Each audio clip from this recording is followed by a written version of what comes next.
11 आम के जो पत्ते जिस डाली में लगे होते हैं, वो डाली कोमल सी डाली, 11 टुकड़े महाराज एक कच्चे सूत से लपेटकर 11 बार, उसका भाग जब उसको लपेट लोगे इस तरह से इकट्ठा करके, आगे का जो भाग है 11 बार कच्चा सूत लपेटने के बाद जो भाग पीछे का आगे का कोई भी हो, उसको शहद में डुबाकर शिव जी को समर्पित कर दो। किस जगह पर रखना है? अशोक सुंदरी वाली जगह। अशोक सुंदरी की जगह जानते हो आप लोग, पहले भी आपको बताया है, आज फिर आपको वर्णन कर दें। जैसे ये गोल जलाधारी है, ये शिवलिंग रखा है, ये दो जहां से पानी बह रहा है बाबा के चरणारविंद, राइट में श्री गणेश जी का स्थान, लेफ्ट में कार्तिकेय का स्थान, बीच में अशोक सुंदरी की जगह। शंकर भगवान की 6 लड़कियां हैं, भगवान शंकर के 13 बच्चे, 13 बच्चों में से 6 लड़कियां, उस 6 लड़कियों में से एक लड़की का स्थान, भगवान शंकर की एक बेटी का स्थान, अशोक सुंदरी का स्थान सामने पद्म पुराण में स्पष्ट किया, यह स्थान अशोक सुंदरी का। बीच में जो अशोक सुंदरी का स्थान है महाराज, उस जगह पर शहद का मुख, जो शहद आपने भिगोया है, उस शहद का मुख शंकर जी की ओर कर इसी चैत्र के महीने में, इन्हीं नवरात्रि में शंकर भगवान के उस अशोक सुंदरी की जगह पर शहद का भाग शिव जी की ओर रख दें। महाराज अगर घर में संपदा की कमी हो या कोई पैसा खा गया हो, रुपया नहीं दे रहा हो, पैसा अटक गया हो, तो उस शहद को शिव जी की ओर मुख कर उस आम के पल्लव की जो डंडी है उसको 11 डंडी को रख दीजिए और उससे अपनी कामना कर आ जाइए। हो सके उस शहद में से थोड़ा सा शहद किसी रुमाल पर, किसी कपड़े में लगाकर उसको रख लीजिए। जिस व्यक्ति से पैसे लेना है, जिस व्यक्ति से पैसे मांग रहे हो, उससे एक बार जाकर मिल लीजिए, एक बार उसको खबर कर दीजिए। बाबा चाहेगा भोलेनाथ तो नवरात्रि में ही पैसा वापिस आ जाएगा, अगर शिव कृपा कर दे। ये बाबा की करनी। आम का पल्लव कोई साधारण नहीं जिसको कलश के ऊपर रखा जाता है, शिव की कृपा। शिव मंदिर कौन कौन जाता है? जरा हाथ उठाओ, सब लोग उठाओ, जितने लोग जाते हो। सब जाते हो ना? एक नियम बना लो, शंकर जी के मंदिर में जाओ। क्या नियम बनाना है? कि शिव जी पर जब जल चढ़ाया और जल चढ़ाने के बाद वो जल जब पूरा की पूरा नीचे चले गए, ठीक है, पूरी पूजन कर लो, संपूर्ण पूजन। और संपूर्ण पूजन करने के बाद जब जल नीचे चले गया और जल कुछ बचा ही नहीं, तब 2 क्षण आप बैठे रहे, अपनी हथेली हाथ की उस जो जलाधारी है उसमें से जो पानी नीचे गिरता है, उसमें अपने हाथ की हथेली को लगाकर रखिए। 2 बूंद, 3 बूंद, 4 बूंद पानी तो भगवान शंकर स्वयं दे देगा। थोड़ा इंतजार करना, पानी सूख भी गया होगा तो 2 बूंद तो मेरा देव अधिदेव महादेव फूल में से भी चढ़ाएगा। आप वो जो 2 बूंद पानी मिले उस जल को लेकर घर पर आइए और आपको ऐसा लगता है कि मेरा शरीर ठीक नहीं है, या रोग हो गया, या बीमारी हो गई, या दुकान नहीं चल रही, या व्यापार नहीं चल रहा, 4 धंधे बदल लिए, प्रयास करो, रोज शिव मंदिर जाओ, पूजन करने के बाद थोड़ी देर बैठ जाओ, आप 2 बूंद जल लेकर आओ और उस दुकान पर या अपने शरीर पर लगाना प्रारंभ करिए। अपने आप सब कार्य सफल होना प्रारंभ। औषधि है, औषधि। तब केवल एक बेलपत्री पर रखा हुआ एक चावल का दाना नारी का हाथ का स्पर्श कराकर स्वधा माता का नाम लेकर अशोक सुंदरी की जगह मालूम है सबको, अशोक सुंदरी वाली जगह पर केवल चढ़वा दीजिए। वो बच्चा पूर्ण तरह से 90 महीने में ही जन्म लेगा, 8वें में नहीं, और स्वस्थ, उसकी स्वस्थता रहे। क्या नाम लेना है? नाम बोलो पहले, जम के बोलिए। आप लोगों से इसलिए बुलवा रहे हैं कि आप भूल ना जाओ। फिर से बोले एक बार, स्वधा, स्वधा का स्मरण। स्त्री, नारी और पुरुष, चाहे बेटे हो चाहे बेटियां हो, नारी हो पुरुष हो, ये उदर से जुड़ा हुआ हरनिया, उदर से जुड़ी हुई पथरी, या जो भी पत्र आए हैं, पत्र बहुत सारे आए हैं, पर समय निकलता है इसलिए पत्र को हम लोग नहीं कर रहे। पत्र इधर भी है, बहुत सारे हैं, और लोगों ने लिखा बड़ा सुंदर सुंदर है। इसमें आया है कि एक बच्चे के 5 पत्री है और पत्री की 8 पड़ गई, वो भी किडनी लीवर। तो जिसने पत्र लिखा है, चाहे पुरुष हो चाहे स्त्री हो, चाहे बेटे हो चाहे बेटियां, अगर उधर से जुड़ा हुआ कोई भी प्रॉब्लम है तो स्वधा का नाम स्मरण और शिव जी पे चढ़ाई गई एक दुर्वा, एक बेलपत्र या एक चावल का दाना और जल, ये बहुत फल देने वाला। प्रयोग कर कर देखिएगा। अभी तो नवरात्रि चल रही है, नवरात्रे में जब 5वां दिन नवरात्रे का रहे, चैत्री नवरात्रे का 5वां दिन रहे, और मान लो कि आपके घर में किसी बच्चे की, लड़के की या लड़की का या मंगल विवाह नहीं हो रहा हो या शादी नहीं हो रही हो, या उस लड़के लड़की के लिए बहुत प्रयास कर लिया आपने और उसकी शादी हो ही नहीं रही, अथक प्रयास आपने कर लिया और उसका मंगल विवाह नहीं हो रहा, तो ये देवी भागवत में स्पष्ट कहा गया, देवी भागवत में वर्णन किया गया है, देवी भागवत में वर्णित किया गया।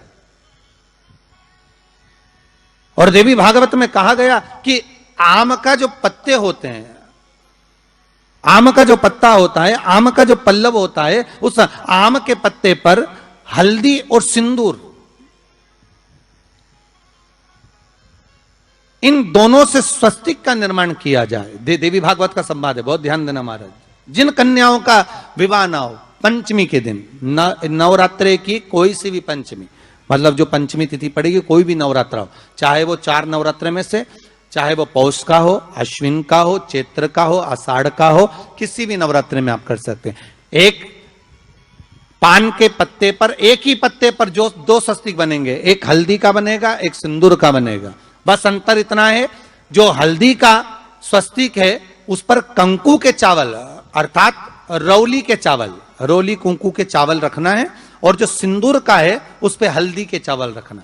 इतना रखकर जिस लड़का लड़की का विवाह नहीं होता उसकी हथेली पर रखकर उसका नाम और गोत्र बोलकर महाराज उसको ले जाकर नीम के पेड़ के नीचे उसको रख दिया जाता है।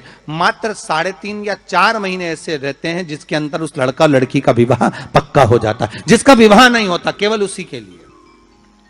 सती कथा में कही थी कि नवरात्रे एकम से प्रारंभ नहीं होते, अरे अमावस्या की रात्रि से प्रारंभ हो जाते, इसलिए उसको कहते हैं नवरात्रे।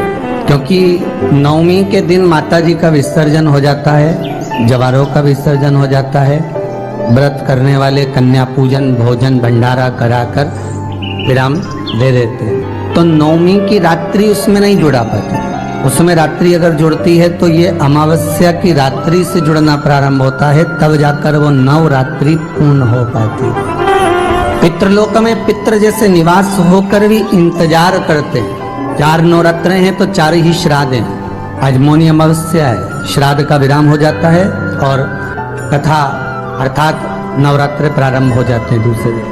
तो यहाँ शास्त्र कह रहा है जैसे हमें प्रतीक्षा रहती है कोई अच्छे कार्य की, कि घर में कोई शुभ कार्य हो, घर में कोई अच्छा आयोजन हो तो अपने को आनंद होगा, प्रसन्नता होगी।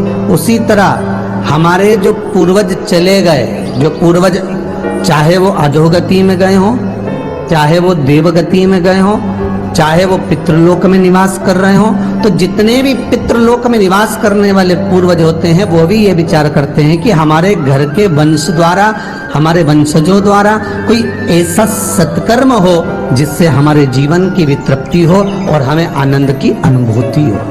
और ध्यान दीजिएगा महाराज, आपको चैत्री नवरात्रे का स्मरण होगा, आपको शरदी नवरात्रे का स्मरण होगा, पर जो आषाढ़ में और माघ में जो नवरात्रे पढ़ते हैं इसका एक आनंद ही दूसरा रहता है। बस इतना जरूर होता है कि दुनिया के लोग वो जो 2 नवरात्रे होते हैं उसमें कलश की स्थापना भी करते हैं, देवी का पूजन भी करते हैं, अर्चना भी करते हैं, मंदिरों में भीड़ भी रहती है और खूब प्रेम से माता का जगराता वगैरह सब होता है। पर ये जो नवरात्रे हैं 2 गुप्त नवरात्रे, इनका लोगों को स्मरण नहीं था। वो तो धीरे धीरे ये टीवी चैनल के माध्यम से कथाकारों ने, वक्ताओं ने स्मरण कराना जब चालू करा, धीरे धीरे बताना, मार्गदर्शन करना जब चालू करा, तब लोगों को ज्ञात होता गया कि कोई गुप्त नवरात्रा भी होता है, उसमें भी देवी की आराधना होती है। ये 4 नवरात्रे अलग अलग अवस्था के हैं, अलग अलग सुख के हैं और अलग अलग आनंद के। आपके घर में पितृदोष है, आपको ऐसा महसूस होता है, तो किसी भी नवरात्रि के पहले जो अमावस्या पड़ती है जिस दिन अमावस्या रहे उस दिन चावल की कटोरी में एक कपूर का टुकड़ा रख दीजिए महाराज, छोटा सा। और कपूर का टुकड़ा रखकर उस कपूर को दरवाजे के बाहर कटोरी में ही, चावल रखी हुई कटोरी में ही उसको पितरों का स्मरण कर कर जला दीजिए। और जलाने के बाद उस चावल को कहीं भी किसी भी वृक्ष की छांव में पक्षियों के लिए डाल दीजिए। शिव महापुराण की कथा कहती है, अगर मान लो पितर आपको कष्ट दे रहे हैं, पितर आपको तकलीफ दे रहे हैं, कोई काम नहीं होने दे रहे हैं, या कहीं आपको ऐसा लगता है कि पितरों का दोष है, तो वो पितृ दोष देवी, अब ये जो आप करेंगे ये कब कर रहे हैं? अमावस्या के दिन आप उसको रख रहे हैं। अमावस्या के दिन उसको रखकर रात भर आपने रखा कपूर के साथ में, सुबह एकम पड़ गई, नवरात्रि लग गई, उसी दिन उसको जलाकर आपने पटक दिया। अर्थात उससे देवी और पितृ इन दोनों का आशीर्वाद जो प्राप्त होता है, तो घर में से पितृदोष समाप्त होकर लक्ष्मी की वृद्धि प्रारंभ हो जाती है, कार्य में सिद्धता आ जाती है। और नवरात्रि में भी देवी की आराधना का एक स्मरण का सुख है महाराज। ज्योत का विधान है, नवरात्रि में देवी की ज्योत लगती है, अखंड ज्योति लगती है, जवारे बुआए जाते हैं, कलश लगता है। ज्योत का भी विधान है। जिसके यहाँ दिया अखंड जलाया जाता है, अगर वो दिए की लो, दिए की बाती अगर दक्षिण दिशा की होती है, तो उसके घर में साल भर में एक घात जरूर होती है। जो दिया अखंड जलता है उसकी बाती का मुख दक्षिण का नहीं होना चाहिए।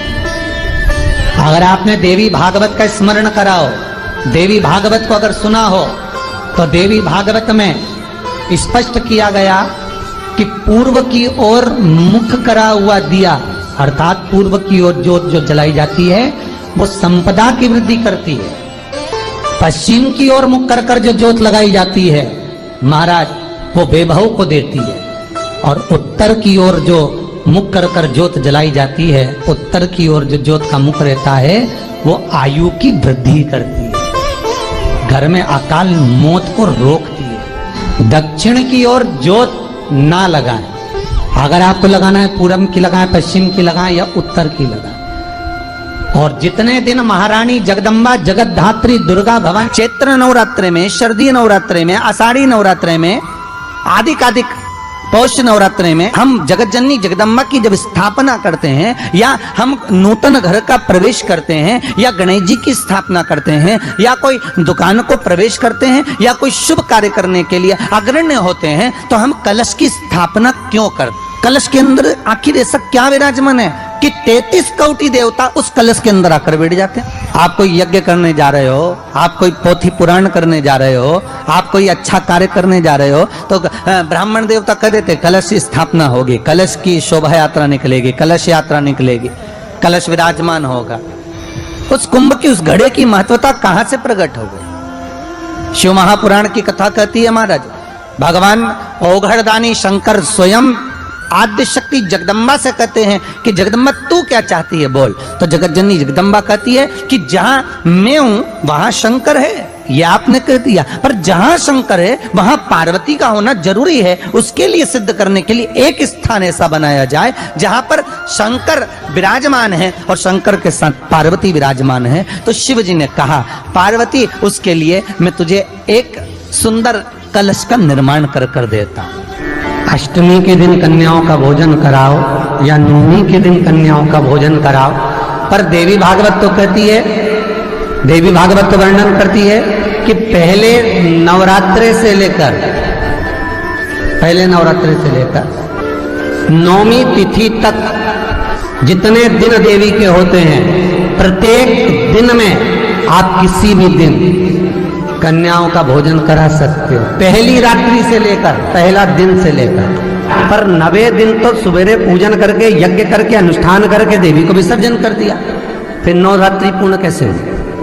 नवरात्रि की पूर्णता होती है अमावस्या की रात से गिनी जाती है। कौन से दिन से गिनते हैं? अमावस्या की रात्रि, फिर एकम की रात्रि, फिर दूज की रात्रि, ऐसे गिनते गिनते अष्टमी की रात्रि तक। और नौमी के दिन सुबह तक या दोपहर तक या शाम तक जब तक आप यज्ञ ना करें तब तक ये 9 रात्रियां पूर्ण गिनी जाती हैं महाराज देवी भागवत के हिसाब से पूर्णता। अब हमने कन्या भोजन का जो क्रम बनाया, अष्टमी के दिन करा देंगे, नौमी के दिन करा देंगे, इस तिथि को करा देंगे, पर भाव देखिए, शास्त्र कहता है भूखे को भोजन जब कराइए जब उसको भूख लगी हो, और ऐसों को कराइए जिसको जरूरत पड़ रही है।